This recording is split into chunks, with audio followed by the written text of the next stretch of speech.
আকাশবাণী কলকাতা জেলার চিঠি পশ্চিম বর্ধমান থেকে পাঠিয়েছেন আমাদের সংবাদদাতা তনুশ্রী বন্দ্যোপাধ্যায়। গ্রীষ্মের তীব্র দাবদাহে জ্বলছে পশ্চিম বর্ধমান জেলা।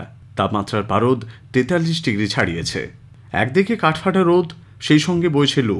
খনি ও শিল্পাঞ্চল হিসেবে পরিচিত এই জেলা এমনিতেই রুক্ষ সূক্ষ্ম, তার উপর তীব্র দাবদাহে কাহিল জেলাবাসী।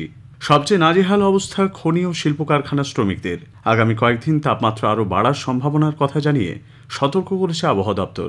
বেলা 10টা বাজলেই রোদে বেরোনো দায়ী হয়ে পড়েছে। সূর্যদেবের রক্তচক্ষু যেন সকলকে কার্যত গৃহবন্দী করে দিচ্ছে। রাস্তাঘাট শুনশান, যানবাহন তুলনায় অনেক কম দেখা যাচ্ছে। তাতে যাত্রীও হাতে গোনা। প্রয়োজনীয় কাজ দুপুরের আগে শেষ করে নিতে চাইছেন সকলে। প্রবল দাবদাহে খনি এলাকার পুকুর শুকিয়ে যাচ্ছে, কুয়োর জলস্তরও তলানিতে। পাইপলাইনে জল সরবরাহ ঠিকমতো হচ্ছে না বলে অভিযোগ উঠেছে। অন্ডাল, রানীগঞ্জ সহ কয়েকটি জায়গায় ইতোমধ্যে পানীয় জলের সমস্যাও দেখা দিয়েছে। জলের দাবিতে বিক্ষোভও হচ্ছে কোথাও কোথাও।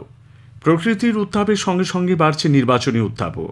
জেলায় ভোট গ্রহণ চতুর্থ দফায় অর্থাৎ 13ই মে বৃহস্পতিবার ছিল মনোনয়নপত্র পেশের শেষ দিন। আসানসোল লোকসভা আসনের জন্য 7 জন প্রার্থী মনোনয়নপত্র পেশ করেছেন। মনোনয়ন প্রত্যাহারের শেষ দিন সোমবার। এবারের মূল প্রতিদ্বন্দ্বিতা হচ্ছে বিজেপি, তৃণমূল কংগ্রেস এবং সিপিআইএম এর প্রার্থীদের মধ্যে। নতুন মুখ নেই। তৃণমূল কংগ্রেস এবারও প্রার্থী করেছে চিত্রতারকা শত্রুঘ্ন সিনহাকে। গত উপনির্বাচনে তিনি বিজেপিকে পরাজিত করে এই আসনটিতে জয় পান। বিজেপি প্রার্থী করেছে বর্ষিয়ান সাংসদ এস আলুওয়ালিয়াকে। কংগ্রেস সমর্থিত সিপিআইএম প্রার্থী হয়েছেন জামুরিয়ার দুবারের বিধায়ক জাহানারা খান।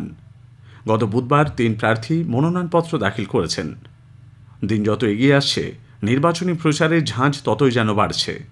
ভোটারদের মন কাড়তে মরিয়া সবকটি রাজনৈতিক দল, তাই সবাই ঝাঁপিয়ে পড়েছেন প্রচারের ময়দানে। প্রচণ্ড গরমকে উপেক্ষা করে চলছে প্রচার। ফেস্টুন, ব্যানার, দেওয়াল লিখনের পাশাপাশি মিটিং, মিছিল, ছোট ছোট জনসভা, রোড শোর মধ্য দিয়ে প্রচারে সরগরম হয়ে উঠছে আসানসোল লোকসভা কেন্দ্র। তৃণমূল কংগ্রেস কেন্দ্রের বঞ্চনা, দলের নেতামন্ত্রীদের বিরুদ্ধে ইডি, সিবিআই, এনআইএ দিয়ে হেনস্থার অভিযোগ তুলে ধরছে। পাশাপাশি রাষ্ট্রায়ত্ত কারখানা বন্ধ, কয়লা খনি বেসরকারীকরণের প্রচেষ্টা ইত্যাদি বিষয়েও আলোচনার কেন্দ্রবিন্দুতে উঠে আসছে।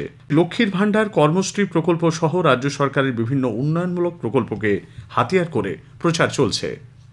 অন্যদিকে বিজেপির প্রচারে উঠে আসছে রাজ্যের শাসক দলের নেতাদের দুর্নীতি, চুরি, নারী নির্যাতন। কেন্দ্রের মোদী সরকারের সুশাসন, উন্নয়ন, বিকাশ, সর্বোপরি মোদী সরকারের গ্যারান্টিকে মানুষের সামনে তুলে ধরে প্রচার চালানো হচ্ছে। বন্ধ কলকারখানা, পানীয় জলের সমস্যা, বেকারত্ব, শিক্ষা, চাকুরি, সব ক্ষেত্রে দুর্নীতি, মহিলাদের উপর নির্যাতন, বেহাল রাস্তাঘাট ইত্যাদি ইস্যুকে হাতিয়ার করে প্রচার চালাচ্ছে সিপিআইএম। প্রার্থীদের হাতের কাছে পেয়ে তাদের সমস্যার কথা জানাচ্ছেন ভোটাররা। উঠে আসছে খনি অঞ্চলের ধস কবলিত এলাকায় পুনর্বাসনের দাবি, নিকাশি, রাস্তাঘাট, শিল্পাঞ্চলের দূষণের মতো বিষয়গুলিও। নির্বাচনকে কেন্দ্র করে রাজনৈতিক দলগুলির পাশাপাশি প্রশাসনিক স্তরেও এখন প্রস্তুতি তুঙ্গে। অনেক আগেই জেলায় এসেছে কেন্দ্রীয় বাহিনী। ভোটারদের মনোবল বাড়াতেই তারা বিভিন্ন জায়গায় টহল দিচ্ছেন। বাহিনী জওয়ানরা কথা বলছেন সাধারণ মানুষের সঙ্গে। নিরাপত্তা ব্যবস্থাও জোরদার করা হয়েছে।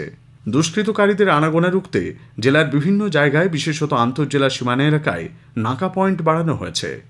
ভিন রাজ্য থেকে দুষ্কৃতীরা এসে ভোটের সময় যাতে গোলমাল পাকাতে না পারে, সেজন্য বাংলা ঝাড়খণ্ড সীমান্ত এলাকার ডুবুদিহি নাকা পয়েন্টে নিরাপত্তা জোরদার করা হয়েছে। ভোটারদের সচেতন ও উৎসাহিত করতে কমিশনের তরফে নানা কর্মসূচি নেওয়া হয়েছে। উৎসাহ, উদ্দীপনা ও সমারোহের সঙ্গে পালিত হল রামনবমী উৎসব। অযোধ্যায় রাম মন্দির প্রতিষ্ঠার পর থেকে প্রথম রামনবমীকে ঘিরে ছিল উৎসবের মেজাজ। সারাদিন ধরে চলে হোমযজ্ঞ, পুজোপাঠ, নাম সংকীর্তন, ভোগ প্রসাদ বিতরণ। আসানসোল, রানীগঞ্জ, দুর্গাপুর, কুলটি, বারাবণী, সালানপুর সহ বিভিন্ন জায়গায় রামনবমীর শোভাযাত্রা বের হয়। জেলার চিঠি শেষ হল। পশ্চিম বর্ধমান থেকে পাঠিয়েছেন আমাদের সংবাদদাতা তনুশ্রী বন্দ্যোপাধ্যায়।